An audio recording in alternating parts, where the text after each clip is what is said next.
March of 2017, my mom was diagnosed with cancer. While it should have been a normal miscarriage, it wasn't. I woke up to a nun being called to my family and them charging the paddles to shock me and bring me back. I'm very good at putting things away. I don't like confrontation. I can stuff stuff away. I've done that all my life. I grew up in a Baptist church. When I was a kid, growing up, my parents divorced. That was a pretty big blow, but I just rolled with it. I lost a friend in high school, a real close friend. It hurt, but I rolled through it.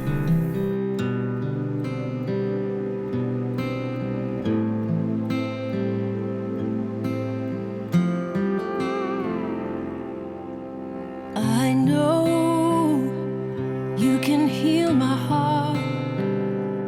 You hold the story and you see the scar. Through Mom's journey with cancer, it was tough. But one thing that we clung to was her favorite verse, which is, "Be still and know that I'm God."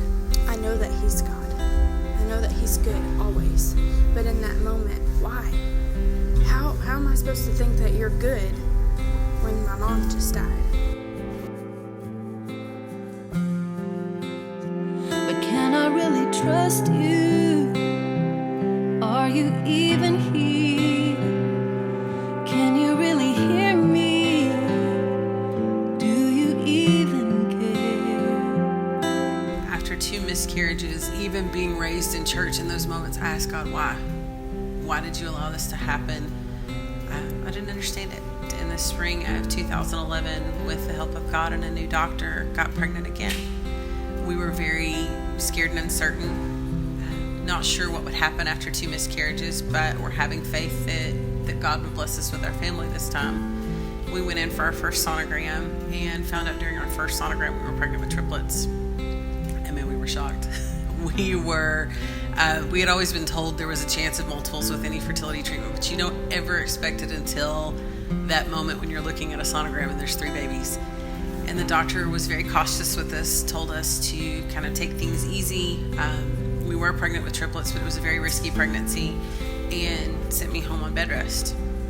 I had been home a few weeks on bed rest when I woke up and had to go to the emergency room because I had some scary stuff start happening again.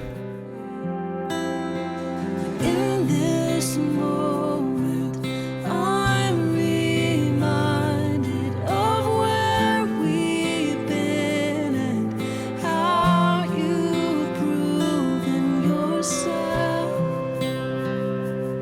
over and over again. So I'm reminded to remember to be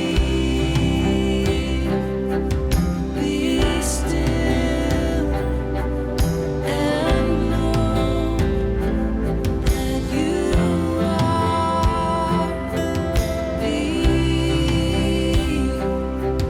Be still and know that you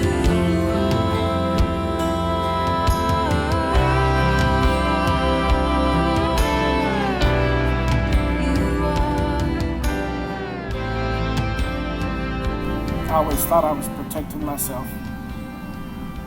I never realized that I was just building up more and more anger, frustration. You can put a smile on in front of everybody else. You get home and you've boxed things away.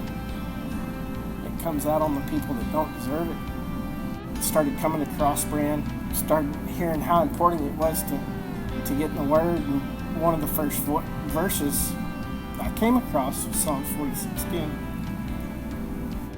Instead of finding something else to occupy your time or occupy your brain, just being still and knowing He's God has allowed me to address anything that comes up and not just steer away from it. or find something else to occupy my time.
I remember laying in bed and feeling so far from God. God, where are you?